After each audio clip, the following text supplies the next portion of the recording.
Good morning students, welcome back. आज हम जो चैप्टर सेकंड है बिजनेस स्टडी का उसके बारे में पढ़ेंगे। ठीक है, चैप्टर का नाम है वो क्या है, फॉर्म्स ऑफ बिजनेस ऑर्गेनाइजेशंस। यानी जो बिजनेस ऑर्गेनाइजेशन होती है उनकी फॉर्म्स यानी उनके टाइप्स कह सकते हैं एक तरीके से, वो कौन कौन से होते हैं, किस तरह की बिजनेस ऑर्गेनाइजेशन होती है, उनके मेरिट्स क्या होते हैं, डीमेरिट्स क्या होते हैं, कैरेक्टरिस्टिक्स क्या होती हैं, उन सब के बारे में हम इसमें चैप्टर में पढ़ेंगे। ठीक है, तो जो फर्स्ट थिंग है कि बिजनेस ऑर्गेनाइजेशन है वो होता क्या है। ठीक है, जो business organisation is an organisation, business organisation एक संगठन है, ठीक है, which is engage in some business और कॉमर्शियल एक्टिविटीज, जो किसमें एंगेज है, कॉमर्शियल और बिजनेस एक्टिविटीज में। ठीक है, every business enterprise is a separate and distinct unit of business. Every business enterprise, हर एक बिजनेस की जो भी एंटरप्राइज है वो अलग है और भिन्न है। ठीक है, with the unit of business, कोई भी बिजनेस है उसकी जो एंटरप्राइज है वो उस बिजनेस से अलग है, यानी मतलब ये। ठीक है, तो बिजनेस ऑर्गेनाइजेशन वो होती हैं जो किसी इकोनॉमिक एक्टिविटी में engage, all those enterprises which is engaged in economic activities are business organizations। ठीक है, चाहे वो सेल्स हो, परचेज हो, इस तरह की जितनी भी एक्टिविटीज होती हैं वो बिजनेस ऑर्गेनाइजेशन में आती हैं, बिजनेस ऑर्गेनाइजेशन कहलाती है। बिजनेस ऑर्गेनाइजेशन के तीन पार्ट्स हैं, यानी किस तरह की बिजनेस ऑर्गेनाइजेशन होती हैं। ठीक है, फर्स्ट है private sector enterprises, private sector enterprises. Second है पब्लिक सेक्टर एंटरप्राइजेस। ठीक है, थर्ड है जॉइंट सेक्टर एंटरप्राइजेस। अब हम इसके बारे में पढ़ेंगे। प्राइवेट सेक्टर एंटरप्राइजेस होती क्या है। प्राइवेट सेक्टर एंटरप्राइजेस वो होती हैं जिनका जो ओनरशिप है वो सिर्फ एक किसी प्राइवेट व्यक्ति के हाथ में या ग्रुप ऑफ पीपल के हाथ में हो, वो प्राइवेट सेक्टर एंटरप्राइजेस कहलाता है। अगर हम इसकी डेफिनेशन देखें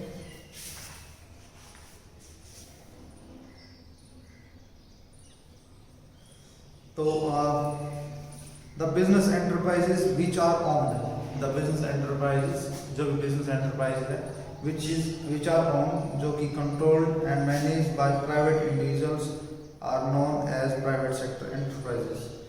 तो जो भी बिजनेस एंटरप्राइज जो ओन्ड होते हैं, जिनके मालिक होते हैं और कंट्रोल की जाती हैं, जिनके ऊपर कंट्रोल होता है, एंड मैनेज की जाती हैं बाय प्राइवेट इंडिविजुअल्स, किसी व्यक्ति विशेष प्राइवेट लोगों के द्वारा, are known as private sector enterprises. वो क्या कहलाती हैं, प्राइवेट सेक्टर एंटरप्राइजेस। ठीक है, these enterprises work with the main motive of earning profit. जो ये एंटरप्राइजेस हैं प्राइवेट एंटरप्राइजेस, उनका जो मेन मोटिव होता है क्या होता है, प्रॉफिट कमाना।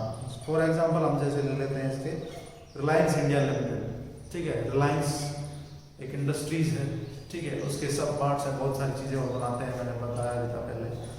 ठीक है, टाटा कंपनी है, टाटा ग्रुप है जैसे, उसकी बहुत सारी सब्सिडीज कंपनी है। ठीक है, बिरला कंपनी है, बिरला, विप्रो है, एक्सेट्रा।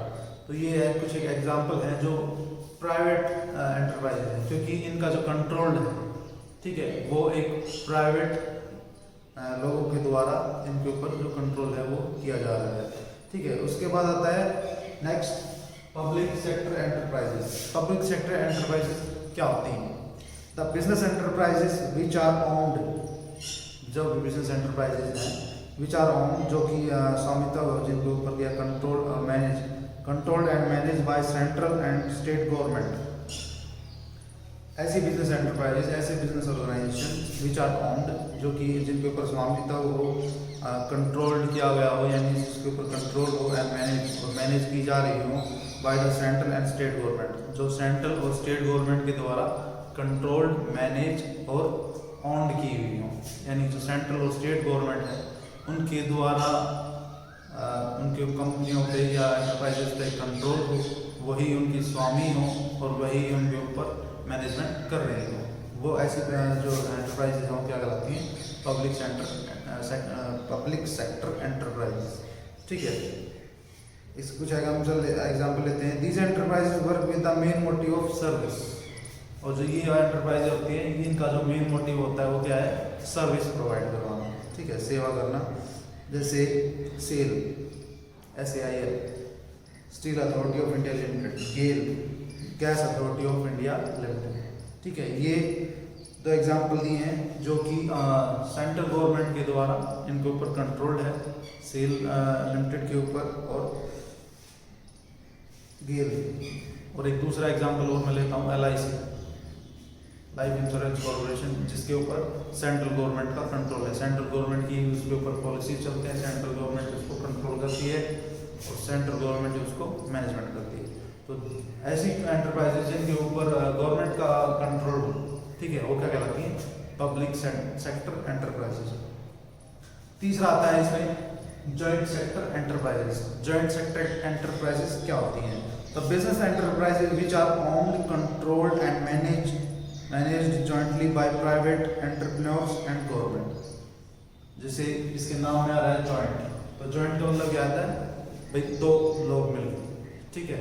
अब वो दो लोग कौन कौन है, कौन कौन, तो वो है द बिजनेस एंटरप्राइजेस, ऐसी बिजनेस एंटरप्राइजेस, ऐसे संगठन विच आर ओन्ड, जो कि जिनके स्वामित्व हो, controlled and manage bye jointly by private enterprises and government, जो कि कंट्रोल्ड हो किसके द्वारा, गवर्नमेंट के द्वारा, ठीक है। और जो प्राइवेट एंटरप्रेन्योर हैं, यानी जो प्राइवेट बिजनेसमैन हैं या व्यक्ति विशेष लोग जो हैं, उनके द्वारा जॉइंटली, यानी गवर्नमेंट के द्वारा, सोच कीजिए मेरे द्वारा और गवर्नमेंट के द्वारा जो भी एंटरप्राइजेस हमारे द्वारा कंट्रोल की जाती हैं with the joint concern are called joint sector enterprises, ठीक है। In these enterprises, the day-to-day management lies in the hands of private entrepreneur। जो इस तरह के एंटरप्राइजेज होते हैं उनमें जो डे टू डे ऑपरेशंस होते हैं वो किसके कंट्रोल में होते हैं, प्राइवेट एंटरप्रेन्योर, यानी मेरे हाथ में, ठीक है, किसी व्यक्ति विशेष के हाथ में। Whereas government controlled and supervision by its members in board of director। जबकि जो गवर्नमेंट का काम क्या है, गवर्नमेंट का काम ये होता है कि जो बोर्ड ऑफ डायरेक्टर्स होते हैं, यानी जो उस एंटरप्राइजेस को रन कर रहे हैं, उसमें अपने गवर्नमेंट के मेंबर्स उसमें इन्वॉल्व होते हैं और वो उसको ऊपर बस ऑब्जर्वेशन करते हैं कि सब कुछ ठीक हो रहा है नहीं हो रहा है, ठीक है। ऐसी कंपनियां क्या कहलाती हैं, जॉइंट सेक्टर एंटरप्राइजेस। कुछ एक एग्जांपल है, जैसे मारुति उद्योग लिमिटेड, ठीक है, और कोचिन रिफाइनरीज। तो ये कुछ एक दो एग्जांपल हैं जो जिनमें क्या है, पब्लिक और प्राइवेट दोनों तरह के इन्वेस्टमेंट लोग करते हैं, सरकार भी करती है और लोग भी करते हैं, वो कंपनियां जॉइंट सेक्टर एंटरप्राइजेस कहलाती हैं, ठीक है। अब आता है, हम डिस्कस करते हैं प्राइवेट सेक्टर एंटरप्राइजेस की फॉर्म्स के बारे में, यानी जो प्राइवेट सेक्टर की फॉर्म्स होती हैं, यानी जो कंपनी होती हैं वो किस तरह की हो सकती हैं, उनके किस किस तरह के प्रकार हो सकते हैं, वो सब हम इसमें पढ़ेंगे, ठीक है। तो प्राइवेट सेक्टर एंटरप्राइजेस की जो फॉर्म्स हैं वो कौन कौन सी हैं? सोल प्रोप्राइटरशिप, ठीक है। सोल प्रोप्राइटरशिप का मतलब होता है कि सिर्फ एक व्यक्ति उस किसी भी एंटरप्राइजेस का मालिक हो, वो इसमें आता है सोल प्रोप्राइटरशिप। सोल प्रोप्राइटरशिप के बाद हम पढ़ेंगे, तो उसके बाद joint Hindu family business. Joint Hindu family business एक बहुत ही पुराना ट्रेडिशन का बिजनेस है, जिसमें क्या होता है कि हमारे जो परिवार है उसके जो हम, जैसे हमारे अंकल हो गए, हमारे ताऊ जी हो गए, ठीक है, वो सब मिल के एक फैमिली बिजनेस रन कर रहे हो, उसको हम जॉइंट हिंदू फैमिली बिजनेस कहते हैं, ठीक है। ये भी प्राइवेट सेक्टर एंटरप्राइज, क्योंकि इसमें गवर्नमेंट का कोई इंटरफेयर नहीं है, तो ये क्या कहलाएगा, प्राइवेट सेक्टर एंटरप्राइज। तीसरा है पार्टनरशिप, ठीक है। पार्टनरशिप आप किसी के साथ भी कर सकते हो, ठीक है, बशर्ते वो माइनर नहीं होना चाहिए, यानी जो एज है किसी आपके पार्टनर की वो 18 साल से ऊपर होनी चाहिए, ठीक है।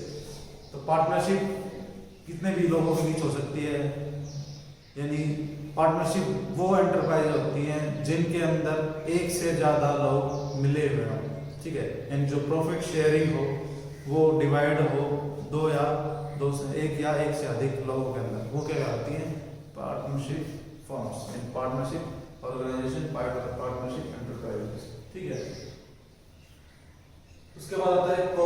कोऑपरेटिव सोसाइटी होती हैं वो जिनके अंदर जैसे कुछ एक अननोन पर्सन्स को एक ग्रुप बना लिया जाता है, ठीक है, और एक सोसाइटी बनाई जाती है जिसमें मिनिमम मेंबर्स 7 होते हैं और मैक्सिमम आप कितने भी डाल सकते हो, ठीक है। तो वो एक सोसाइटी बना के किसी भी बिजनेस ऑर्गेनाइजेशन को रन करते हैं, वो क्या कहलाते हैं?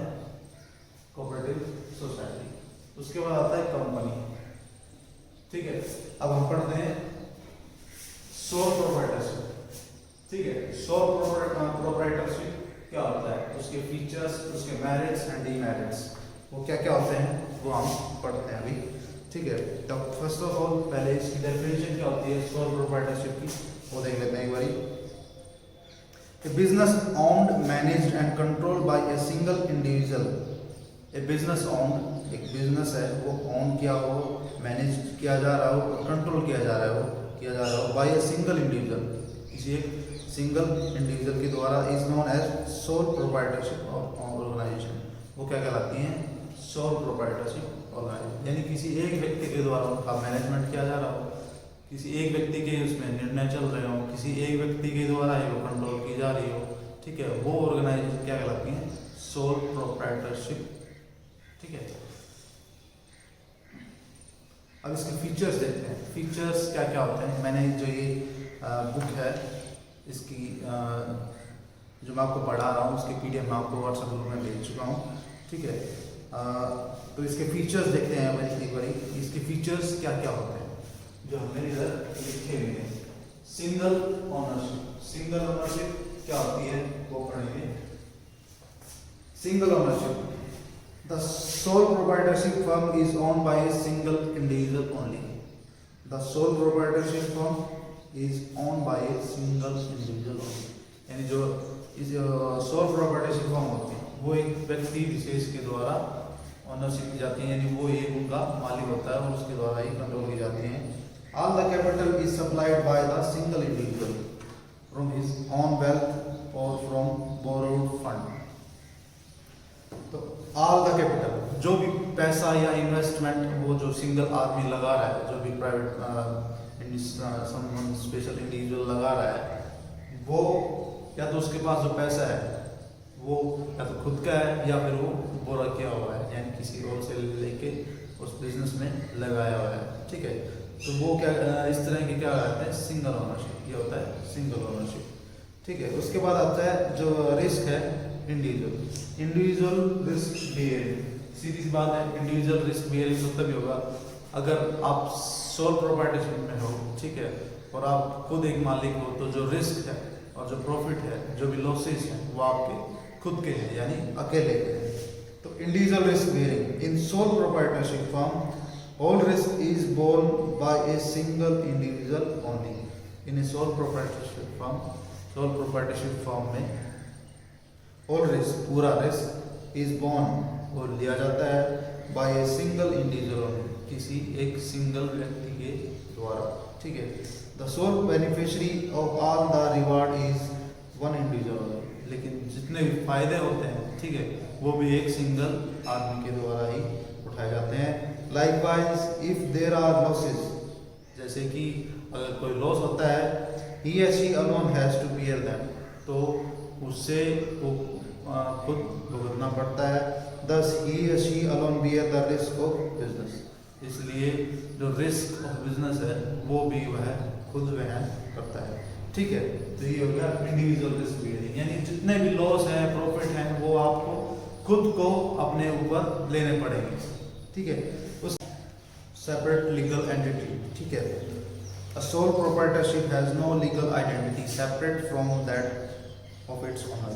जो प्रोप्राइटर होता है सिंगल ओनरशिप वाला, उसमें क्या होता है कि जो बिजनेस है और जो ओनर है उनमें कोई डिफरेंस नहीं होता, यानी उनके लिए अलग अलग legal entity, legal rules and regulation नहीं होते, क्योंकि लॉ मेक्स नो डिफरेंस, जो लॉ कानून है वो कोई डिफरेंस पैदा नहीं करता between the owner and the enterprises, जो ओनर और एंटरप्राइजेस है उसके अंदर, यानी क्योंकि सिंगल ओनर है, ठीक है, तो जो भी कानून इस बिजनेस पे लागू होता है वो उस प्रोप्राइटर के ऊपर भी लागू होता है, ठीक है।